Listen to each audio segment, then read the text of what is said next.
Գինեկոլոգի մասնագիտացումը այստեղ Երևանում եք ստացել, թե դրսում եք արդեն գնացել եք ճան։ Ես անցել եմ իմ գինեկոլոգիան Շենգավիթ բժշկական Ճիշտ ասած մտքում սենց այդ կենտրոնի մասին մտածում էի, թվում էր, որ կարող այնտեղ անցած լինեք։ Որը ինձ բավականին շատ լավ փորձ է տվել։ Ես ձեզ ասեմ, իհարկե ես անձամբ համարում եմ, որ թեորիայի ընկալումը կամ հավաքը, ինֆորմացիայի ամեն ուսանողի կամ կլինիկական օրդինատորի իր սեփական խնդիրը պետքա լինի, ինքը պետքա որոշի ոնց այդ ինֆորմացիան հավաքի ու ինչ է իրեն պետք, իսկ պրակտիկայի առումով ես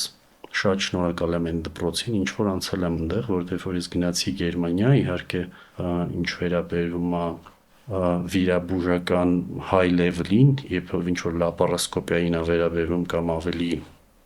բարձր, ստեղ չէին կարող տալ ինձ, որովհետև ուղղակի չկար դա ստեղ,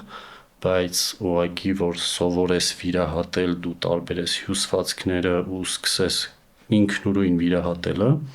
այն բժիշկները, ում հետ ես եմ աշխատել, իրենք շատ լավ են ինձ սովորացրել, ինչը ես զգացել եմ արդեն Գերմանիայում։ Բարի, իսկ